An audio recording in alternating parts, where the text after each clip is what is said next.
What a roller coaster ride of emotion. Tokyo Ghoul Re. That's how it be though. Nothing but great effort just to get a C though. Eyes watching but we never seem to be though. Well, I guess it would be season 1. I don't know. This is season 3 of Tokyo Ghoul, but, you know, the first half or whatever, because we've been confirmed. In case you're heartbroken and you don't know, we're getting season 2 of Tokyo Ghoul Re, or the second half, in October, so have no fear. But baby, this finale, the episodes leading up to the finale, the Sukiyama family arc, oh man, it's been something else. I mean, there is just so many different things. I think one of the things that this series in general accomplishes very well, and few series can do it, I can only name a couple that really can do it, is that there are so many characters and they actually all have their own little subplots that are interesting or emotional or just overall add some type of element to the series that kind of pushes it forward and doesn't just leave it like, oh, there's a subplot that is just like from Matsume to Kanae, all of these characters, their little, you know what I'm saying, involvement with different, things that are going on in the story really benefited. So let's start off. I want to talk about the big thing, okay? I don't want to wait till the end to talk about it. I want to talk about one of the things that I remember reading in the manga, and it impacted me in a major way, and seeing the episode, man.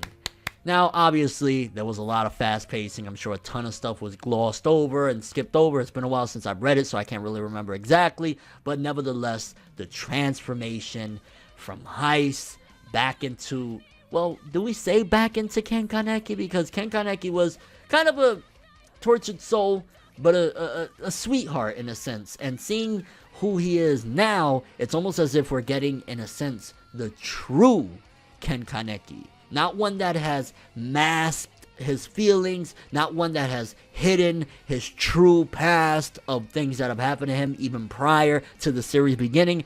This is the person. No more BS. The mask is completely off. And that was one hell of a radical departure from anything we've seen Ken Kaneki up until this point. I think the closest we've seen where Ken is right now was the second half of Tokyo Ghoul, when he was white-haired and he was just kind of not caring about things and he was eating other ghouls. You could argue that that was somewhat in there, but at the end of the day, once Ken was done doing what he needed to do, he would just kind of snap back into being, the sweetheart. And seeing who he is now, some of the things that he said, you know what I'm saying, what he told ETO, why should I save trash like you? When he said that, when he walked over and Shirazu is dead there, and granted, he has the memories of Heisei at the same time. It's no longer just Ken in there. It's kind of like a mixture or whatever. And him seeing Urie on the ground and not caring either. And I thought when he sat down and crouched down, I thought he was going to give Yonebayashi a hug. And he just zips the bag up. Very uncharted territory for Ken Kaneki and this incredible character. I think one of my favorite scenes, and there was a lot of really awesome stuff. Of course, Ken versus Sukiyama, or Heist versus Sukiyama, the Eto fight, just a wide variety of insanity that was going on. The Shirazu fight against that monstrosity of a being. All of that was really, really epic. But the thing that really got me, and I think that's why I love Tokyo Ghoul so much, a lot of the emotional aspects, again, was diving into Ken. Again, seeing his past, that, even before this series, even before the story began and Ken was crushed by the pillars and, everything that happened to him, he was even abused as a child. And seeing that breaks my heart, you know what I'm saying? Especially being a father now, it destroys my heart, because at the end of the day, I couldn't imagine anything like that. So seeing that Ken went through that, and he had to put a mental block. So in the beginning of the story, when we're getting this innocent guy and all of this stuff, and he really loved his mom and she worked herself to death or whatever, finding out the truth that he was abused, it's heartbreaking. It's heartbreaking that this guy has been a tortured soul from the beginning of time. We don't know anything about his dad. His dad is MIA. His mom is dead, but she used to abuse the living crap out of him. I wish we would have got more context, because as we're talking here, as I'm talking, I know you guys aren't talking, but you're watching. We get a little bit more things, and I'm starting to remember, there was more reasons as to why his mom was just beating the crap out of him as a kid.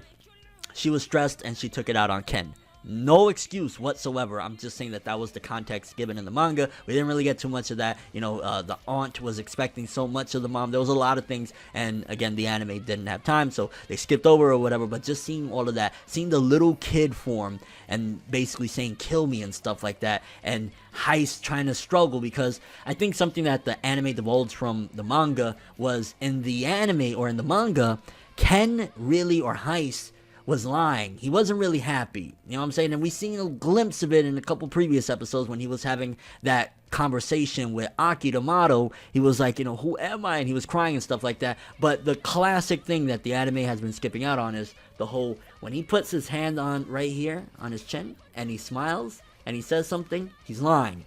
The anime didn't really describe that and didn't put that to the forefront. And throughout the manga, you can see that Heist really isn't happy with that life. And he isn't, it kind of displayed it a little bit, but it made it seem as though this is what he really wanted. He wanted everything else. He didn't want to become Ken Kaneki. He didn't want to know who he was. He just wanted to continue living the lie that, Arima is like a father to me. Akira is like a mother to me. The Quinkes are my family. He wanted to keep living that lie. And he kind of wanted to just destroy who he used to be. So that was kind of metaphoric there, where he's choking the little kid version. It's like, that's metaphorically what he wants to do. He wants to forget who he used to be and just become nothing but Heisei. But at the same time, it's an internal struggle. All of that, as cool as it is and everything, it's all metaphoric of the internal struggle that he was dealing with, of the memories and trying not to remember them, but they're slowly coming back. And then the scene where they're sitting up there and he says, I want to be loved by everyone, and then I want to go out with a bang. Oh, emotionally right now, it hits, because I've always felt very strongly connected for some reason to Ken Kaneki as a character and everything that he goes through. So seeing that scene or whatever, it really got me. It was very emotional, very nicely done, beautiful art. Not much to animate, they're just kind of sitting there or whatever, but like, just very nicely done. The transformation was amazing from, again, Heisei back to Ken, but not even just back to Ken, a new Ken in a sense, the new version of the true, unfiltered, unprocessed, all of the memories of everything bad that's happened to him in his life, Ken. And it's a dark guy, you know what I'm saying? You got to think, again, he's been through so much. So this is something, kind of the bitter resentment that has appeared and who he's become. And it was just insane, especially in the midst of this incredible battle. You got one hand, he's fighting Kanae, Sukiyama, and then on the other hand, Eto's jumping in. It was insane. He needed that though, because at the end of the day, it was clear as day, being Sasaki Heist was not going to get the job done fighting these monsters. He's at his truest and strongest when he's Ken Kaneki, so that obviously needed to happen. So it all tied in nicely. Like, yeah, it was coming back and he was having internal struggles, but he needed the power anyway in order to suffice in this incredible fight.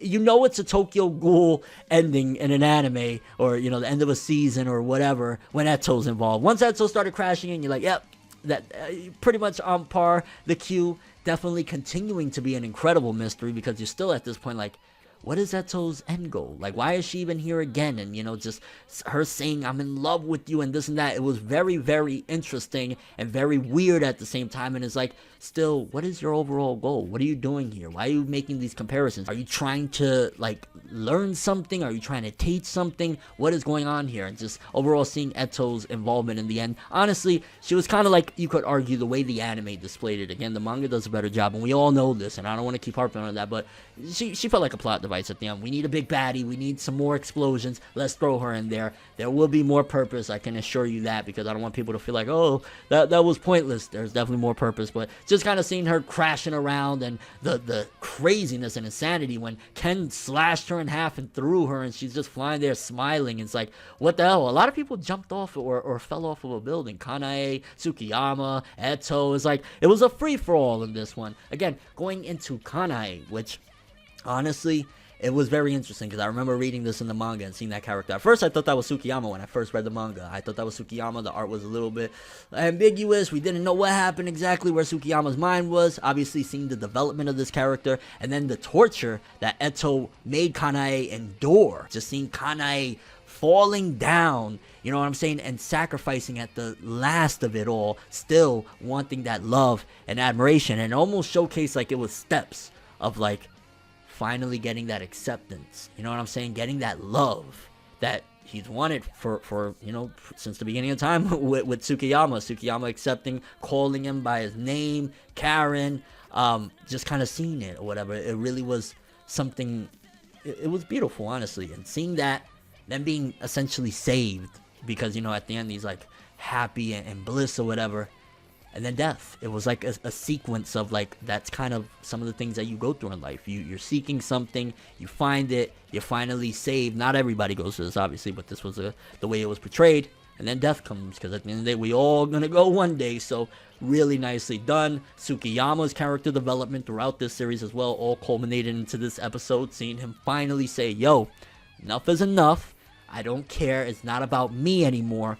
It's about my family. And he grew a lot, because as much as he wants so bad to be back with Ken and all of that stuff, my family just all risked it all. Am I going to just say, yeah, I surrender and go? Nah, he was going out with a bang, and he was trying to fight and do his thing as well. So that was definitely cool. The character development that we had with a lot of characters, again, from Kaneki, or Heist, whatever you want to call him, Kanae, Tsukiyama. Eto, we didn't really get too much. Even when the father was brought up, Eto was just like, I don't care. My dad? What? Who's my dad? He went out for milk to Walmart 500 years ago. You know what I'm saying? Never came back.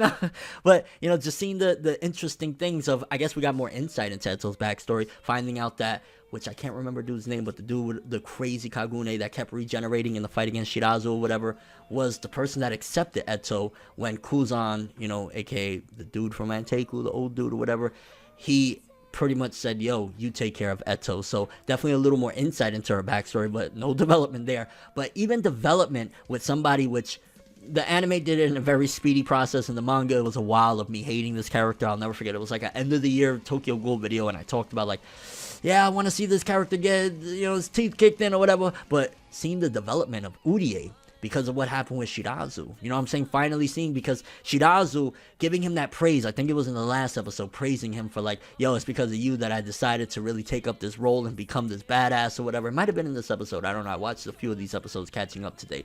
But, it was Shirazu constantly giving him props and really being a team player and being selfless, that showcased to Urie and gave him that change of like, yo, I can't just keep on being this piece of garbage. I can't just keep on thinking about me. So the parallels is really interesting, because we're introduced to this character Urie, that he's very just determined to get power no matter what. He's a scumbag. He thinks really horrible things. He will sacrifice people. He don't care for his ultimate goal. To see him go from that to he's there shedding tears, even telling the Washu guy that the Washu don't give a crap about nothing. Like, yo, you don't feel nothing? Like, all you think about is fighting and missions and stuff like that? Very different change. While on the other hand, Sasuke Heist, that is just like, yo, good person, always thinking about everybody, becomes a scumbag. So they both switched roles in a sense. Really interesting parallels between the two of them. And honestly, that scene right there alone, Shirazu's dead, first of all, very tragic. Yonebayashi, everybody crying, definitely well done. Like, honestly, I don't really have much negativity to say about this episode or even this season for the most part. Yeah, there was a few things. The art and animation could have been better. Well, the art was beautiful in a lot of scenes, but the animation wasn't the most fluid in the world or whatever. But there's not really much negatives to say per se, especially about this finale. Like, it was just handled very well. You could argue the things that it skipped in the manga, but we will be arguing all day, because that's been since day one of Tokyo Ghoul, right? You know what I'm saying? But just the way they executed things was just so absolutely amazing, with the emotion, again, the development of Ken, Heist, everybody around really got a major change. And going into the second half of Re in October, we're going to see a whole different series in a way, even though seeing the decision that Ken made was very interesting, because immediately you think, okay, Ken's back, he's going to be done with being an inspector, he's going to go to the Ghoul side, and he just mercilessly threw Tsukiyama off the building, said, nah, I was just replenishing, and he's still playing the role of Heist. So with that being said, it's kind of going to make you think, wait a minute, so he's not going back? Because everybody's expectations, I'm imagining, were that he's immediately going to go back to being a ghoul. He's going to go find Toka and them and Yomo and all of that stuff. And he didn't go that route. So that was definitely, I'm sure, a twist for many anime onlys. I remember in the manga, I thought, yo, this is the perfect time. He's going to go. And no, he became a cold-hearted piece of crap to a certain degree. Honestly, overall, Tokyo Ghoul Re's finale, amazing. Definitely great way to kind of lead in for the next season. A lot of things are going to be different. Seeing the downfall of the Tsukiyama family, although at the end, very nice with the credits and everything and the music playing, finding out that Tsukiyama's father survived. It was pretty much the Anteku people, again, Toka, Yomo, and them that saved him and kind of broke him out. And, you know, now they're still around, but you got to think their money, their name, none of it means anything anymore. So Tsukiyama and his father have to live a totally different lifestyle now. I wish we would have got more Toka, you know, and Ken stuff. I think I'd imagine even Perry because I could tell they really like to play around with that. They probably would have wanted more of that as well. But they didn't get much of that in the end, which I guess a little bummer there. But overall, very nicely done. Incredible way of showcasing character development. Incredible way of invoking emotion. There was a lot of emotional scenes between Shirazu's death, Kane's death, Tsukiyama having to accept that no matter what he wants, sometimes what you want, you can't get. You got to accept it. You got to look at the bigger picture and look at what's important right now. Very emotional there. And overall, just Ken's development, baby. He's a cold-hearted bastard. I remember the nickname people were giving him was Kaneki, which Aka is red, blood, because his hair is supposed to be all bloody. It's not actually supposed to be black. I guess in the anime, that was another liberty they took. It was just supposed to be that he had a lot of red, and then as time went on, his hair was just, you know, because the black was already growing in anyway. So, yeah, I guess the anime took a little liberty there, but phenomenal. I'm really curious what you guys think. Overall, Tokyo Ghoul Re, the first half, did you enjoy it? Did you like it? Did you hate it? What was your thoughts? How did you feel about every character, everything that was involved? Again, the Shirazu moment, seeing him die there, like, that's crazy, because I remember that was one of my favorites of the Quinke's group in general, and seeing him pass on, it's pretty freaking insane. And your overall thoughts, again, Ken, Urie's development, the Washu, predictions, Eto, all around. Tokyo Ghoul Re, baby. I love Tokyo Ghoul, and it hit me in the Kokoro with this ep again. But that's all I have for this one. Thanks for watching. Hope you enjoyed. If you liked anything I had to say or enjoyed the video, drop me a like. I'd greatly appreciate it. And if you want more from me, make sure to subscribe. Follow me on Twitter, Instagram, stalk me on Facebook, and follow me on Twitch to get more when the video ends. I'm ForneverWorld, and as always, people, have an awesome day. And remember the golden rule. Anime and manga for life, boy. Bow. Have an awesome day. Can't wait for October, baby. Tokyo Ghoul Re. We making major moves, laughing at the haters lose. We don't give a fuck, virginity intact, cream stack. Paper rules, if you heard it, best believe that. But now it's whatever, one day I'll be your favorite, but never matter how